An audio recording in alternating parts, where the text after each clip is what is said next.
आज देखेंगे SSC GD के लिए मेरे प्यारे सभी दोस्तों 20 क्वेश्चन रीजनिंग के आज देखेंगे। पहला क्वेश्चन लिखा है किसी सांकेतिक भाषा में बॉम्बे को ये लिखा जाता है तो उसी भाषा में लखनऊ को क्या लिखा जाएगा। देखो यहाँ से समझेंगे, पहले बात समझ में आई।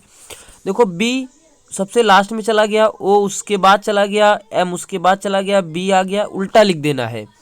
लखनऊ को उल्टा लिखना, सबसे पहले डब्लू से शुरू होगा, फिर उसके बाद ओ आ जाएगा, फिर एन आ जाएगा, फिर के आ जाएगा, फिर सी, यानी पहला ऑप्शन आपका सही है। कौन सा ऑप्शन आपका सही है? पहला ऑप्शन आपका सही है। कौन सा ऑप्शन सही? पहला ऑप्शन आपका सही। दूसरा क्वेश्चन देखो बना है और इसमें खाली स्थान ये देखो भरना है इसको। अब आप देख सकते हैं कि 4 चौका 16, इसको गुणा किया है और 7 पन्ना 35, 16 35 जोड़ो 51 आता है।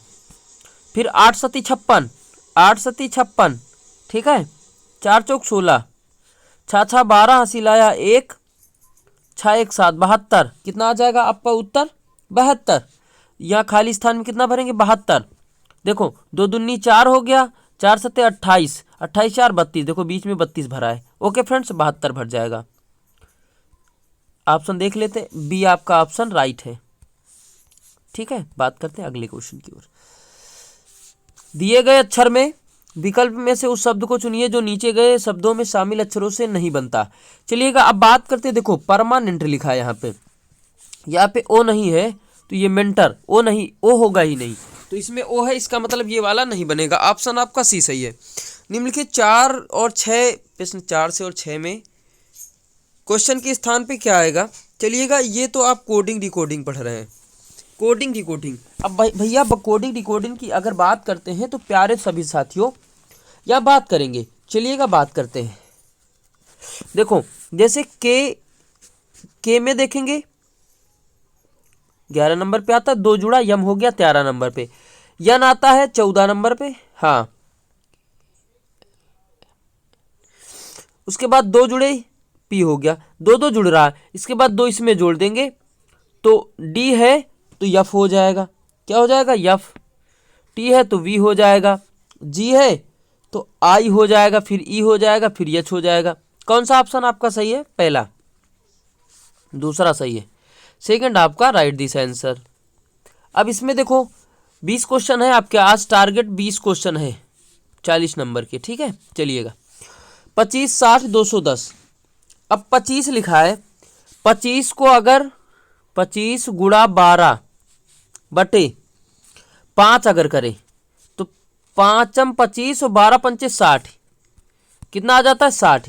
तो 60 मिल रहा है ना।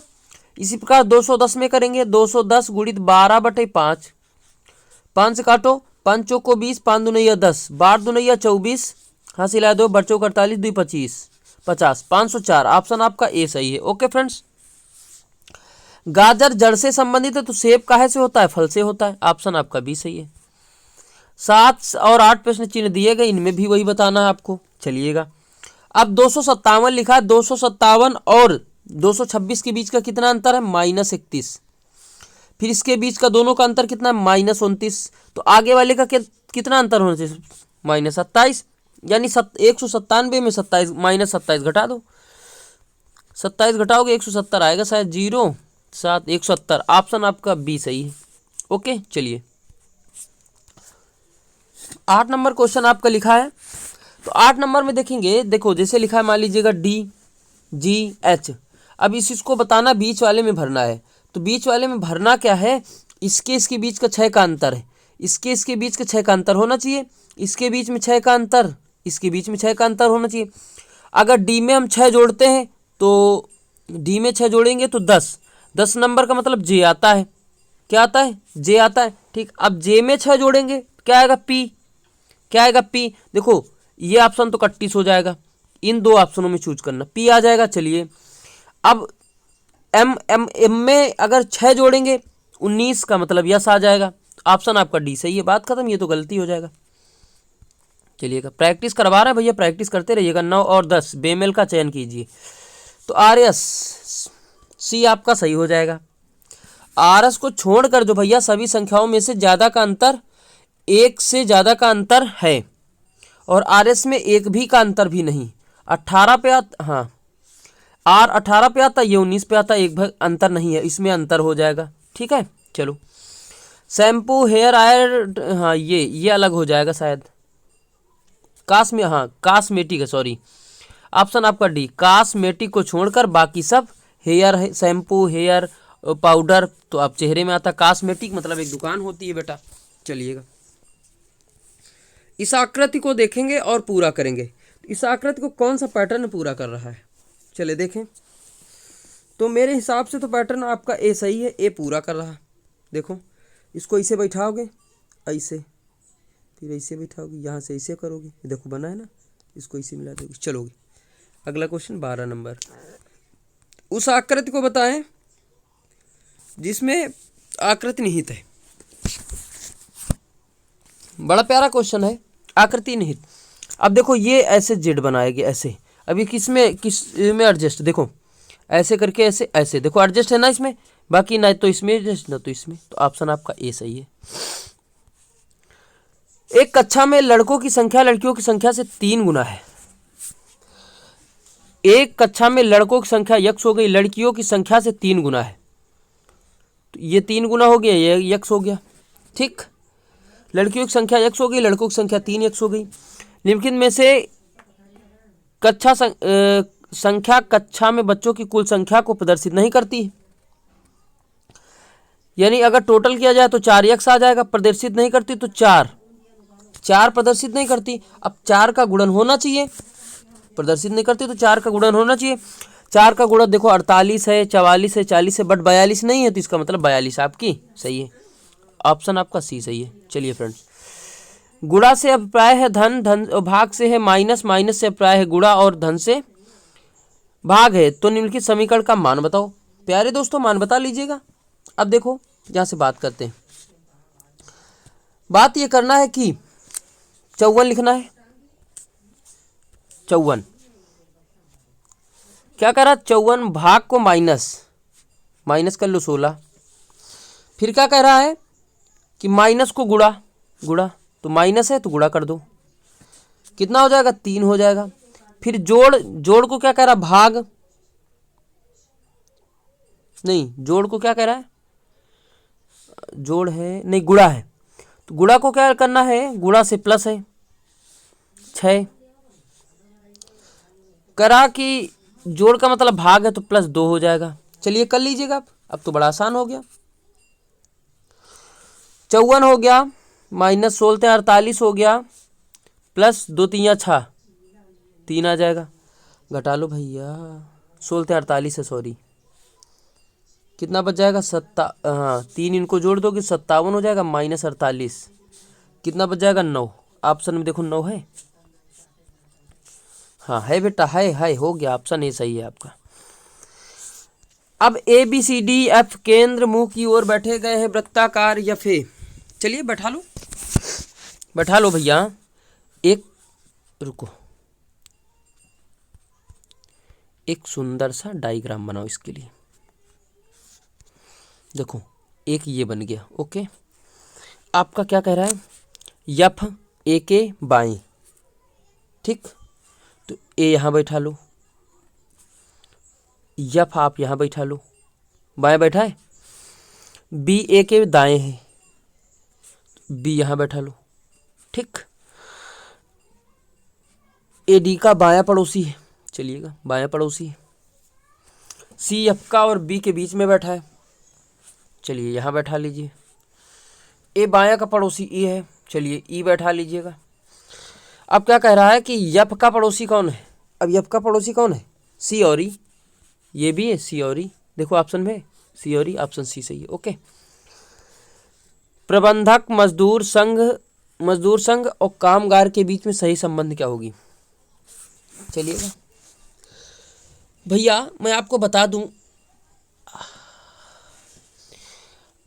ऑप्शन आपका बी सही होगा, ऑप्शन आपका बी सही होगा। क्यों सही होगा, प्रबंधक अलग है, मजदूर संघ अलग है, कामगार अलग है, तीनों अलग है। चलिए, कौन सी आकृति का सही दर्पण बनेगा। अब ये आकृति का सही दर्पण बनता है, ठीक है। ये अगर घुमाई जाएगी तो पलट दी जाएगी तो बन जाएगा। तो ये गलत है, ये गलत है, ये गलत है। ओके, चलो बात करते हैं आगे वाले क्वेश्चन की ओर। ठीक, चलिए अब देखो, इसमें ये नीचे किया गया तो ये ऊपर कर दिया, ये तो गलती हो जाएगा। इसमें ये नीचे है वो ऊपर कर दिया, ये भी गलत। इसमें कोई लाइन ही नहीं, ये गलत। इसका मतलब ये सही, डी ऑप्शन आपका सही है। उत्तर दिए होंगे ना, उत्तर देख लो भैया, नहीं तो समझ में नहीं आएगा। नीचे दिए गए आकृति के अनुसार कागज को मोड़कर काटने तथा खोलने के बाद वह किस उत्तर आकृति जैसा दिखाई देता है। तो कागज को अगर मोड़ेंगे तो भैया खोलने के बाद जो आकृति होगी इसके अकॉर्डिंग टू दिखाएगी। ए आपका ऑप्शन सही है। ओके, देख लीजिएगा, एक बार चेक कर लीजिएगा, ये क्वेश्चन बहुत पूछा जाता है। नीचे दिए गए 3 कथन और उसके बाद निष्कर्ष 1, 2 आपको दिए गए कथनों को सत्य मानना है, भले ही सर्वज्ञात तथ्यों से भिन्न प्रतीत होते हों।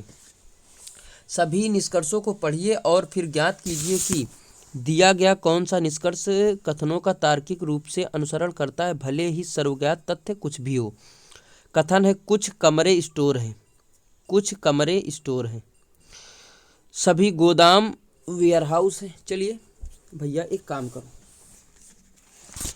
एक स्टोर है, स्टोर तो मैं यस लिखे देता हूँ, ठीक है। स्टोर गोदाम है, गोदाम है, यहाँ जी लिख दो।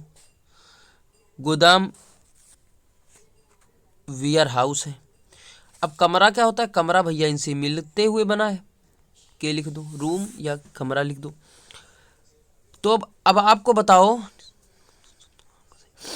बात यह है कि केवल निष्कर्ष सत्य है। सेकंड, सभी कमरे गोदाम है, सभी कमरे गोदाम, सभी स्टोर हाउस है। तो सेकंड आपका सही है, केवल निष्कर्ष सेकंड, सभी स्टोर वेयर्स है। चलो आज का अंतिम क्वेश्चन रीजनिंग होगा, बहुत भारी क्वेश्चन है यार। क्वेश्चन पढ़वा देते पहले, फिर बात को देखते हैं। भैया क्वेश्चन पढ़ लीजिएगा आप लोग, क्वेश्चन पढ़ लो फिर आगे चले। करना क्या है फिर बताएं।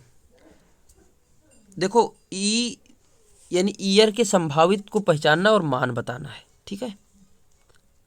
चलो यहां से आ जाओ।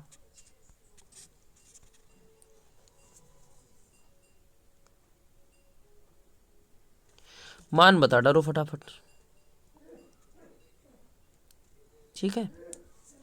जैसे मान लीजिएगा ईयर YEAR होता है, तो कई सारी जगह लिखा है भाई। आव्यूह 1, आव्यूह 2। अब इनको बताएं आप सभी लोग, लगाकर कमेंट बॉक्स में उत्तर दें कि 4 ऑप्शन में कौन सा ऑप्शन सही। फिर आपको हम कमेंट में, आप कमेंट करके बताएं, फिर हम आपको बता देंगे कौन सा ऑप्शन सही। पहले हल तो करें आप लोग, एक क्वेश्चन आपके लिए रीजनिंग। Okay, that's all. कल मिलेंगे अगली क्लास के साथ। ओके, बाय बाय सभी से।